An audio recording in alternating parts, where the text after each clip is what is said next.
Go ahead, Don. No way, Scott, Tar Heel 24/7. I wanted to ask about Max. How cool is it from your vantage point to know what he's been through and then see him jog out onto the field and then also play the way he did? Yeah, Max is a ultimate competitor, extremely tough, and the one thing about him that you love is that he grew up around football. So him and I relate a lot in terms of our childhood, right, and kind of how he understands football. So the work he's put in to come back and to play that night, it was a special story, and I couldn't be more proud of him. And he's earned the right to do that and to perform well. And he's just an ultimate competitor, but tough as nails. So it was awesome to see. On the left. Adam Smith was in South Carolina. Hey, man, wanted to ask you about, understanding you hadn't practiced yet this week. Yes. Do you guys plan on having Gio in practice? Yeah, I mean, he's here today, so we're going to see how it goes and where it goes from there, and we'll see what it looks like on the practice field. But he was in here today, and he looked great, so we'll see how it goes. Just to follow up real quick, if that's okay. It seemed like, coming out Monday night, there might have been some questions just about skill set wise with Gio. He has such the running ability that he's known for, and you guys had him under center. So I'm like, do you feel like the scheme maybe needs to change a little bit? We need to have him in there in terms of what you guys did Monday night to maybe utilize his talents better? I think we're going to look at everything in terms of an offense. I think that when you don't perform well, I think you're going to look at some things and things we did well, things we didn't do well. So I think we're going to take that all into account. I don't think it's necessarily just because of his skill set or things that we have to do to match his skill set. He can do everything in our eyes. So we're going to do what's best for the team, all right, and do what's best, what gives us the best chance to win at the end of the day. On the left here, front row. Left row. Jeremiah Holloway with South Carolina. I wanted to ask about, I guess, kind of the distribution, ball distribution, if you will, in the passing game. First, I guess several ones, it looked like Gio was kind of, looking more so ship's way, and later in the game, you guys were able to kind of move it around. Is that kind of a conversation you were able to have with them mid-game, both Gio and Max, trying to distribute against different guys, things like that? It's never about one guy. It's never about one player, especially at quarterback. It's just find the open guy really at the end of the day. And I think there's ways you scheme things up for certain guys, but it's at the end of the day, they've thrown to everybody, especially in camp with having a quarterback competition. So it's been great. So they feel comfortable with everybody. And I wouldn't think he's predetermining or trying to throw to certain guys. I just think he's trying to find the open one and go through his right reads and read the defense as well. That's really what it is. Andrew Jones, sorry, 24/7. When Gio and Malcolm just going to that stretch they went there with 3 and out, just couldn't do anything.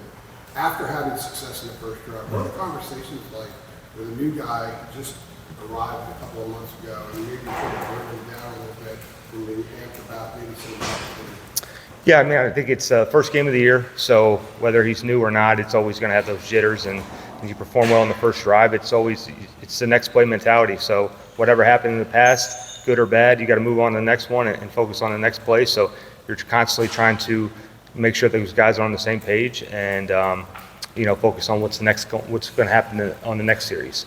And you're just trying to make sure you're in a good position right there. So. Quick thoughts talk about constantly evaluating. You're obviously evaluating Gio as well about maybe some things that work, maybe some things that don't.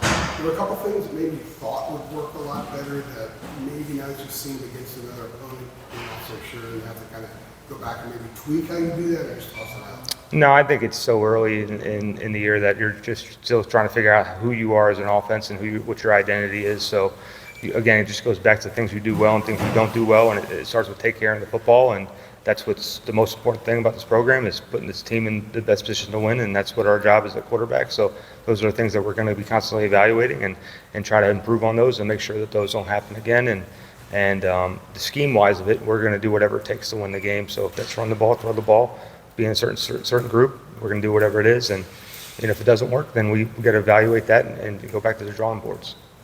On the right here. Got two. One on the snapping issue that appeared when you guys were in the shotgun. Did that limit what you could do offensively? Did you have to go under center in part because of the snapping issue in the center? No part of that at all. I had to go be under center. We're down bodies at center, and we've been constantly working on it. So it has nothing to do with his ability to snap. It's just we got to keep working on it. And then secondly, we found out last week that Gio was going to be a starter I wonder how that evaluation went in camp. How close was it between Max and Gio? Was it clear cut? Did you make that decision early? Just any insight you can give into how that evaluation was made, that decision? I mean, I think that stays within us as coaches, but these guys were, getting equal reps and going at it every day, and I think that they were enjoying the process of it, of competing and playing with different guys, right? That's kind of the enjoyment of it is that you're throwing to just not the same person every day, working behind these different lines, so you're constantly just trying to evaluate how they're operating with different people and how they're leading different people from that standpoint as a quarterback. So, but there was no day, there was no certain throw or certain thing that it was just a ongoing process of who gives us the best chance to win. Back right. Hey Matt, Pat Walton from WRI News. Obviously, we need to tell you Monday was a tough loss, right? I'm just curious, how does Bill Belichick kind of interact with the staff after a loss like that? Do you yell or is it calm? Do you teach your combination? I mean, coach is he's the same guy every day, and that's what makes him so great, and what makes him so unique is that whether it's good or bad, he wins a Super Bowl, we lose on Monday night, you're going to get the same guy the next day, and it's a great teacher, a great leader, and somebody that we can lean towards when we need the answers. So. Right here in the middle. Tommy Ashley, it's like Carolina. First series obviously went as well as you could expect. How much of that is scripting versus later in the game is sort of feel? And I know you're not calling plays, but that aspect of it. And what did you see that maybe TCU switched up on Gio to sort of affect it a little differently? Yeah, I think that you always want to start fast, and that's one of the things we always emphasize is starting fast, and when we did that. But again, it's really about us, and it's about us take care of the football and making sure that we're running clean plays, operating at a fast pace, and not getting behind the chains, and that's what we look for the most. But nothing in terms of scheme wise that we were shocked. It just they were obviously ready to play, and they performed well, and they did a great job of tackling and playing their coverage and blitzing and doing that. They were ready to play, and we got to do a better job of getting our guys ready to play and performing throughout the game for 60 minutes and just not the opening drive. I think that's something that you struggle with. It's just complacency, and we got to learn from it and move on. Again, things we did well, things we did poorly, we got to work on that, and we look forward to the next challenge at Charlotte. Middle right here. Shelby Swanson from Houston Observer, you kind of spoke on just how Belichick is interacting with the team following the loss. I'm curious, obviously I haven't had a chance to practice, but just how do you approach maybe picking up Gio after a rough performance on Monday? Yeah, I mean, we have a great relationship, and it's never about one person, but we also have to look at ourselves in the mirror and say, how do we perform better? How do we get our team in a better position? And, and that's just little things, technique-wise, fundamental-wise, scheme-wise. So the best thing about him and the rest of the quarterbacks is they're all coachable, and they want to be coached well, and they want to perform well. So they're going to do whatever it takes to do that. And I think it's being positive but also being critical of certain things. And I think that they're able to take that coaching, which is great. We got 3 more. Go ahead. Hey, Coach, Grant Sasher, Cardinals on the side. On that pick 6, what was you exactly looking at, and how do you correct that from watching the film and also being on the field at the same time?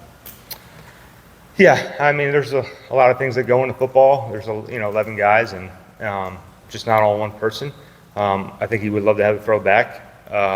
It's just certain things in football, things spiral and you make it worse, and you wish you had it back. But that was his first read, and it just so happened that it didn't turn out well. So got to move on. Short memory, but a long memory. You got to learn from it, and you got to forget it at the same time. So that's the beauty of playing quarterback. On the right here. When you look at evaluating Gio overall, I mean, can you even evaluate the quarterbacks in a game like that when, like you said, all of a sudden you're down big, the game script probably goes out the window? Like, how much do you evaluate what they did, and then how much do you evaluate game situations that they were put into? I think it's 51 snaps is not a lot of football to begin with as an offense. So it's even hard to evaluate just you as an offense in terms of how you did well and the things you did. So you take it, in a full, I would say you look at it like the things that you need to work on, get better at as an offense, just not as an individual. But I think that with him as his performance, it's just really taking care of the football and being ahead of the chains on offense and making sure we're going forwards, not backwards, and making the right decisions. So everything's evaluation. Every day's evaluation. So every day we're going to look at it the same way and try to learn from it and do better. Next one. Matt, Rod Baxley, Fayetteville Observer. What were the main points of emphasis from Coach Belichick when y'all were talking about Monday night as far as throughout the coaching staff and going into the Charlotte game? Play for 60 minutes, compete, put the team first, and, match your intensity and, do whatever it takes to win and take care of the football. Same things that we talk about all the time and the things that we need to do to win the game, and that's play good football.